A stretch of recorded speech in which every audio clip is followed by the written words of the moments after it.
ವಿಶ್ವಕರ್ಮ ಸಮಾಜದ ಜನಗಣತಿ ಮರುಪರಿಶೀಲನೆ ಮಾಡಲಾಗಿದೆ.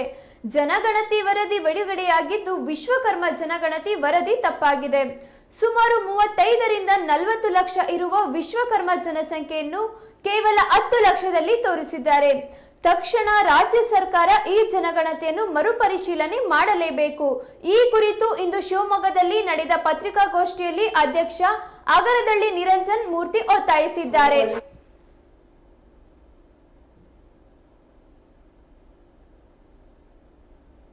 ಕಾಂತರಾಜ್ ವರದಿಯನ್ನ ಮುಂದಿಟ್ಟುಕೊಂಡು ಇವತ್ತಿನ ಈ ಸರ್ಕಾರ ಆ ವರದಿಯನ್ನ ಇಟ್ಟುಕೊಂಡು ನಮಗೆ ಅವೈಜ್ಞಾನಿಕವಾಗಿ ಆ ಪರಿಶೀಲನೆ ನಡೆಸಲೇ ಅದನ್ನು ವರದಿ ಬಿಡುಗಡೆ ಮಾಡಿ ಹೊರಟಿದೆ. ಇದು ಎಷ್ಟು ನ್ಯಾಯ? 10 ರಿಂದ 15 ವರ್ಷ ಅಂದ್ರೆ ಇಲ್ಲಿವರೆಗೆ ನಾವು ಎಷ್ಟು ಜನ ಜಾಸ್ತಿ ಆಗಿದ್ದೀವಿ. ಕಾಲೇಜ್ ವರದಿ ರೆಡಿ ಮಾಡಬೇಕಾದ್ರೂ ಸಹ ಅವ್ರು ಎಷ್ಟು ಮನೆಗೆ ವಿಸಿಟ್ ಮಾಡಿದ್ದಾರೆ, ಯಾವ ಸೆನ್ಸಸ್ ಮಾಡಿದ್ದಾರೆ, ಇದೆಲ್ಲ ಯಾರು ಒಬ್ಬರಿಗೂ ಗೊತ್ತಿಲ್ಲ. ಯಾಕಂದ್ರೆ ನಾವು ಯಾವ ಊರಿಗೆ ನೋಡಿದ್ರು ಯಾರು ನಮ್ಮನ್ನು ಸೆನ್ಸಸ್ ಮಾಡಿಲ್ಲ, ನಮ್ಮನ್ನು ಕೇಳಿಲ್ಲ ಅಂತ ವಿಷಯ ಹೇಳ್ತಾರೆ. ಯಾಕಾಗಿ ನಾವು ಶಿವಮೊಗ್ಗದಲ್ಲಿ ಹೆಚ್ಚಿಗೆ 45,000 ಜನ ಇದ್ದೀವಿ. ಸ್ಟೇಟ್ ಅಲ್ಲಿ 6 ಲಕ್ಷ ಜನ 6,85,000 ಜನ ಇದೆ ಅಂತ ಮನೆಯನ್ನೇ ವರದಿ ಮಾಡಿದ್ದಾರೆ. ಇದು ಯಾವ ನ್ಯಾಯ? ಇದು ನಾವು ಸುಮಾರು ಕರ್ನಾಟಕದಲ್ಲಿ 35 ರಿಂದ 40 ಲಕ್ಷ ಜನ ಇದೀವಿ. ಈಗ ನನಗೆ ಹೇಳ್ಬೇಕಂದ್ರೆ ನಮಗೆ ಗೊತ್ತಿದ್ದು ನಮ್ಮ ಸೆನ್ಸರ್ ಪ್ರಕಾರ ಹೇಳ್ಬೇಕಂದ್ರೆ 30 ರಿಂದ 40 ಲಕ್ಷ. ಯಾಕಂದ್ರೆ ಎಲ್ಲಾ ಸಂಘಟನೆಗಳು ಸಹ ನಾವು ಆದಷ್ಟು ಪರಿಶೀಲನೆ ಮಾಡಿ ಎಲ್ಲರನ್ನ ಕೇಳಿದೀವಿ. ಕೇಳಿದ್ರೆ ಅವ್ರು ಏನ್ ಹೇಳ್ತಾರೆ, ಸರ್ ನಮ್ಮಲ್ಲಿ ಇಷ್ಟಿದೆ, ನಮ್ಮ ಜಿಲ್ಲೆ ಇಷ್ಟಿದೆ, ನಮ್ಮ ಜಿಲ್ಲೆ ಎಲ್ಲ ಟೋಟಲ್ ಮಾಡ್ತೋದ್ರೆ ನಾವು 35 ರಿಂದ 40 ಲಕ್ಷ ನಾವಿದೀವಿ ಅಂತ ನಮಗೆ ದೃಢವಾಗಿದೆ. ಆದ್ರೆ ಸರ್ಕಾರ ಹೋಗ್ತಾ ಇಲ್ಲ. 6,85,000 ಮೊನ್ನೆ ಯಾವುದೋ ಒಂದು ಟಿವಿಯಲ್ಲಿ ನಾನು ನೋಡಿದೆ, ನನ್ನ ಪತ್ರಿಕೆಯಲ್ಲಿ ಅದನ್ನೇ ನೋಡಿದೆ. ಆಮೇಲೆ ಅವ್ರು ಇನ್ನೊಂದು ಏನ್ ಮಾಡ್ತಾ ಇದಾರಪ್ಪ ಅಂದ್ರೆ, ನಮ್ಮಲ್ಲಿ ಒಳ ಪಂಗಡಗಳು 42 ಪಂಗಡ ಇದಾರೆ.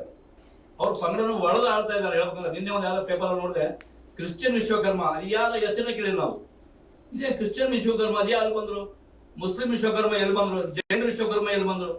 ವಿಶ್ವಕರ್ಮ ಒಂದೇ ಜಾತಿ ನಮ್ದು, ಅದ್ರ ಒಳ ಪಂಗಡ ಇದೆ. ನಾವು ಅವನ್ ತಗೊಂಡು ಕ್ರಿಶ್ಚಿಯನ್ ವಿಶ್ವಕರ್ಮ, ಮುಸ್ಲಿಂ ವಿಶ್ವಕರ್ಮ, ಜೈನ ವಿಶ್ವಕರ್ಮ, ತಮಿಳ್ ವಿಶ್ವಕರ್ಮ, ಕನ್ನಡ ವಿಶ್ವಕರ್ಮ ಇದನ್ನೆಲ್ಲ ಬರೆಯುವಂತ ಅವಶ್ಯಕತೆ ನಮ್ಮ ಕರ್ನಾಟಕ ಸರ್ಕಾರ ನಮ್ಮ ಸೆನ್ಸಸ್ ಮಾಡದೆ ಅಂತ ಅವಶ್ಯಕತೆ ಇಲ್ಲ.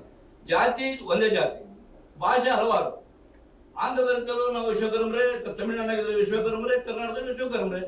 ಅದನ್ನ ಬಿಟ್ಟು ಇವರು ಜಾತಿ ಮೇಲೆ ನಮ್ಮನ್ನ ಭಾಷೆ ಮೇಲೆ ವಿಂಗಡಣೆ ಮಾಡೋದು, ಕ್ರಿಶ್ಚಿಯನ್ ಒಳ ಪಾನ್ಗಳ ಮೇಲೆ ವಿಂಗಡಣೆ ಮಾಡೋದು, ಇವೆಲ್ಲ ಯಾವ ನ್ಯಾಯ?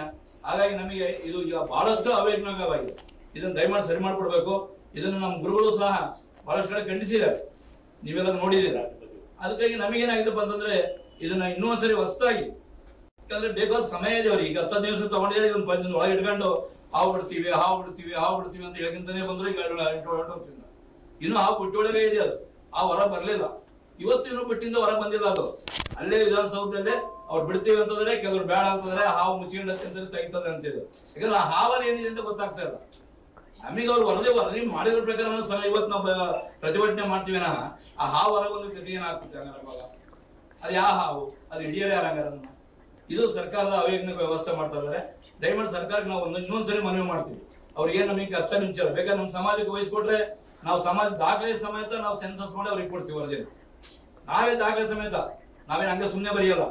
ನಾವು ಇಲಾಖೆ ಇಟ್ಕೊಂಡು ಕೊಡದೇ ಇದ್ರು ಇಲಾಖೆಗೆ ಹೊರೆ ಹಾಕಿ ದುಡ್ಡಿನ ಹೊರೆ ಆಗ್ಬೋದು ಸೆನ್ಸಸ್ ಮಾಡ್ಲಿಕ್ಕೆ. ಆ ಹೊರೆ ನಾವೇ ಕಡಿಮೆ ಮಾಡ್ತೀವಿ. ನಾವು ಪ್ರತಿಯೊಂದು ದಾಖಲೆ ಸಮೇತ ಇಟ್ಕೊಂಡು ಅವ್ರಿಗೆ ದಾಖಲೆ ಸಮೇತ